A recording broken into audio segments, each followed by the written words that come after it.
सिरात मुस्तकीम चैनल को सब्सक्राइब करें, लाइक एंड शेयर करें और बेल बटन को लाजमी प्रेस करिएगा ताकि जैसे ही मैं कोई वीडियो अपलोड करूं फौरी तौर पे आप लोगों को मिल सके। अस्सलाम वालेकुम दोस्तों, कैसे हैं आप लोग। दोस्तों, आज की ताज़ा तरीन ख़बरें मैं आपसे शेयर कर रहा हूं। बहुत सारे मेरे भाई ये मुझसे सवाल करते थे कि हज इस साल कितने में होगा और क्या क्या पैकेजेस आ रहे हैं, और मैंने आपसे कहा था कि जैसी मेरे पास कोई ख़बर आएगी फ़ौरी तौर पे आप लोगों से शेयर कर दूंगा।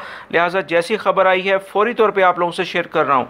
दोस्तों, इस साल वजारत जो हज उम्रा है उन्होंने 1439 यानी कमिंग जो हज आ रहा है उसके बारे में ऐलान किया है कि ऐसे अफराद जो कि सऊदी अरब में इस वक्त मुकीम हैं वो हज की फ़ीसों में एक हज का पैकेज है हज अल मसीर के नाम से, वो उसका रेट जो है 3465 रियाल है और ये सबसे सस्ता हज है। और इसके बाद सबसे जो महंगा पैकेज है इसमें वो पुल जुमेरात का जो पुल है उससे मुत्तसिल अल बिराज के रिहायशों के लिए होगा जो कि 11,905 रियाल ऐसे आज़मीन हज के लिए ऐसे लिए जाएंगे। और इसमें मज़कूरा जो 6 टावर्स जो होटल्स हैं 5 स्टार उसमें भी उनकी रिहाइश हो सकती है, अरेंज की जाएगी। हज ऐसे आज़मीन हज के लिए जो मज़ीद डिटेल आई है, वजारत ने वाज़िया किया है कि फ़ीस अदा करने से कबल रिज़र्वेशन की मनसूखी मुफ्त होगी, जबकि फ़ीस अदा करने के बाद 7 ज़िलहज तक अगर आप कैंसिलेशन कराना चाह रहे हैं अपनी रजिस्ट्रेशन तो उसमें 100% तक कटौती हो सकती है, यानी जितनी आपने फ़ीस दी है वो वापस नहीं होने के चांसेस ज़्यादा हैं। वजारत हज का मज़ीद कहना है कि हज अल मसीर प्रोग्राम के तहत इस साल तकरीबन 10,000 अफराद हज अदा कर पाएंगे। दोस्तों, सऊदी अरब में तबूक के रीजन में एक झील के किनारे एक कदीम तरीन इंसानी कदमों की दरियाफ्त हुई है जिसका ऐलान शहज़ादा सुल्तान बिन सलमान ने जापान में एक प्रोग्राम के तहत में किया है। ये निशानात जो इंसानी पाँव के हैं वो तकरीबन 85,000 साल पुराने हैं और ये एक झील के किनारे हैं जो कि ये वाज़ह करते हैं कि किसी दौर में यहाँ पर इंसान आबाद थे। यमन के हौसियों ने एक और मिसाइल का हमला किया है जो कि जज़ान शहर पर किया गया है। उनका मकसद शहरी आबादी को निशाना बनाना था, मगर सऊदी एयरफोर्स की कमाल महारत ने इस ब्लास्टिक मिसाइल को फ़िज़ा में ही तबाह कर दिया और किसी भी किस्म का कोई जानी और माली नुकसान नहीं हुआ है। वज़ारत इस्लामी अमूर दावत रहनुमाई ने एक एलामिया जारी किया है जिसमें उन्होंने बताया है कि 2017 के दौरान सऊदी अरब में 34,396 गैर मुल्की सऊदी अरब में इस्लाम कबूल किया है। सबसे ज़्यादा रियाद रीजन में जो कि तकरीबन 24,862 अफराद हैं। मक्का मुकर्रमा रीजन में 2,938 अफराद ने इस्लाम कबूल किया है। मशरकी रीजन में 2,577 और जज़ान में 1,119 अफराद ने इस्लाम कबूल किया है। इसके अलावा हायल, नजरान, तबूक, जौफ, हदूद शुमालिया, मदीना मुनव्वरा और असीर में भी काफ़ी हद तक लोगों ने जो 5-5 के करीब इस्लाम कबूल किया है। दोस्तों, पिछले साल जुलाई से जो इम्प्लीमेंट हुआ था टैक्स फैमिली के ऊपर 100 रियाल, उसको पूरा 1 साल हो गया है। 17 रमज़ान से फैमिली टैक्स 200 रियाल कर दिया जाएगा। सऊदी हुकूमत की जानिब से एलामिया जारी किया गया है कि वो तमाम खारजी गैर मुल्की अफराद जो फैमिली के साथ सऊदी अरब में मुकीम हैं 17 रमज़ान से 200 रियाल फ़ी मेंबर टैक्स की सूरत में अदा करेंगे। और वो तमाम लोग जो फैमिली भेजना चाहते हैं अकामे की फ़ीस भी जमा करवाने के बाद ही उसको भेज सकते हैं, यानी अगर वो छुट्टी भी भेजेंगे तो अब वो 200 रियाल के लिहाज से अपनी फ़ीस जमा कराएंगे। लिहाजा दोस्तों, वो तमाम ख़बरें दम तोड़ गई हैं जिसमें ये कहा जा रहा था हो सकता है सऊदी हुकूमत फैमिली के ऊपर जो लगा हुआ टैक्स है वो ख़त्म कर दे, मगर सऊदी हुकूमत ने यह ऐलान किया है कि 17 रमज़ान जो अभी आ रहा है इससे फैमिली टैक्स के ऊपर जो पहले 100 रियाल था अब 200 रियाल फ़ीस हो जाएगी।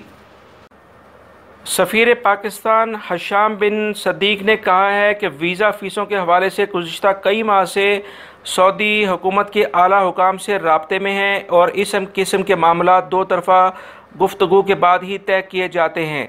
उन्होंने विज़िट वीज़ा फ़ीस के बारे में कहा कि सऊदी हुकाम से तस्दीक का अमल जारी है। तस्दीक होने के बाद ही मामले की असल जो इशू है उसके ऊपर बात की जाएगी और उसको निपटाया जाएगा। कुवैत और फ़िलिपाइन के दरमियान जो ताल्लुकात एक ख़द्दामा के कत्ल होने पर कशीदा हुए थे, जिसमें फ़िलिपाइन के सदर ने तमाम शहरियों को कहा था कि वो वापस आ जाएं और इज़्ज़त के साथ अपने मुल्क में काम करें। उसके बाद कुछ कुवैत के अंदर कुछ फ़िलिपाइनी खुफिया इदारे के एहलकारों को भी गिरफ़्तार किया गया था, जो कि खुफिया तरीके से मुख्तलिफ़ ख़द्दामाओं को फ़िलिपाइन में वापस बुला रहे थे। इस तरह से इस सारी सूरत हाल के बाद कुवैत ने जो फ़िलिपाइनी सफ़ीर थे उनको भी कुवैत से निकल जाने का हुक्म दिया था, और उसके बाद कुवैत का जो मामला था वो काफ़ी गमगीर हो गया था। इस पर फ़िलिपाइन के सदर ने कहा था कि हम तमाम अफराद को वापस बुलाएंगे और मज़ीद कभी भी अपने बशिंदे कुवैत में नहीं भेजेंगे, मगर इत्तफ़ाक़न अभी दोबारा से एग्रीमेंट फ़िलिपाइन कुवैत के साथ कर रहा है, जिसमें वो ख़द्दामा भी भेजेगा और बाकायदा नए मुआहदे के तहत वो भेजेगा। तो ये एक अजीब सिचुएशन है कि पहले इनके ताल्लुकात बहुत कशीदा हुए थे, उसके बाद दोबारा से एग्रीमेंट करके वही ख़द्दामाओं को दोबारा भेजने के ऊपर फ़िलिपाइनी हुकूमत एग्री हो गई है। दोस्तों, ये पूरी पिछली मेरी बहुत सारी वीडियोज़ में मैं इस बारे में सारी तफसील आप लोगों से ऑलरेडी शेयर कर चुका हूँ। 24 जून 2018 से सऊदी अरब में ख़वातीन रोड पर गाड़ी चलाने की उनको इजाज़त मिल गई है। इस सिलसिले में जो मुख्तलिफ़ स्कूल्स हैं उनकी ट्रांसपोर्टेशन में भी ख़वातीन के लिए जो रोज़गार के मौक़े पैदा हुए हैं, जिनकी तादाद तकरीबन 12,000 है। वज़ारत मेहनत ने यह वाज़ेह तौर पे ऐलान किया है कि दो मुख्तलिफ़ मराहिल में सऊदी अरब में जो ट्रांसपोर्ट है, जो स्कूल्स और यूनिवर्सिटीज़ लेवल पे है, उसमें तकरीबन 12,000 मुलाजमतें निकलेंगी और ये सारी की सारी ख़वातीन के लिए मुख्तस की जाएंगी।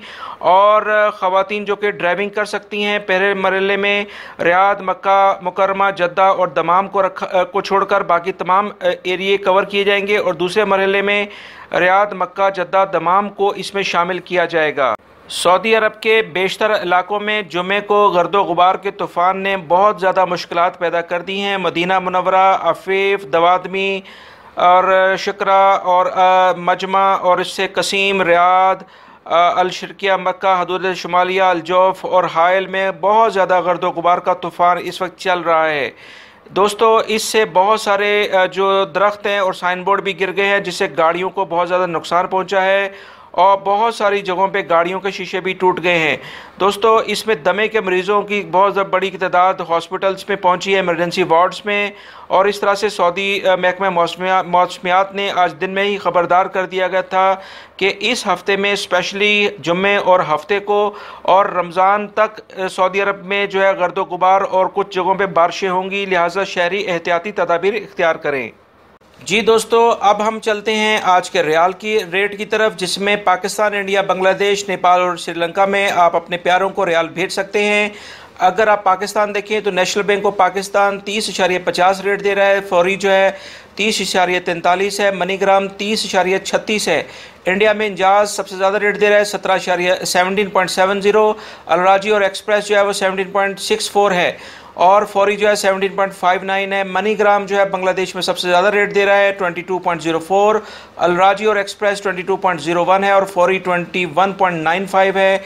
इसी तरह से नेपाली भाइयों के लिए एक रियाल का रेट 28.71 है, इसमें थोड़ी सी कमी हुई है, और श्रीलंकन भाइयों के लिए एक रियाल का रेट 42.08 है, इसमें भी कुछ थोड़ी सी आज कमी हुई है। उम्मीद करता हूँ ये इन्फॉर्मेशन आपके काम आएगी। मेरी वीडियो को लाइक लाजमी करेगा। अगर आपने बेल अभी प्रेस नहीं की है अपने मेरे सब्सक्राइब चैनल के बाद, तो लाजमी तौर पे बेल प्रेस कर लें, ताकि मेरी वीडियो जैसी अपलोड हो फौरी तौर पे आप लोगों को मिल सके। खुश रहें, खुश रखें, अपना बहुत सारा ख्याल रखिएगा। अस्सलामु अलैकुम।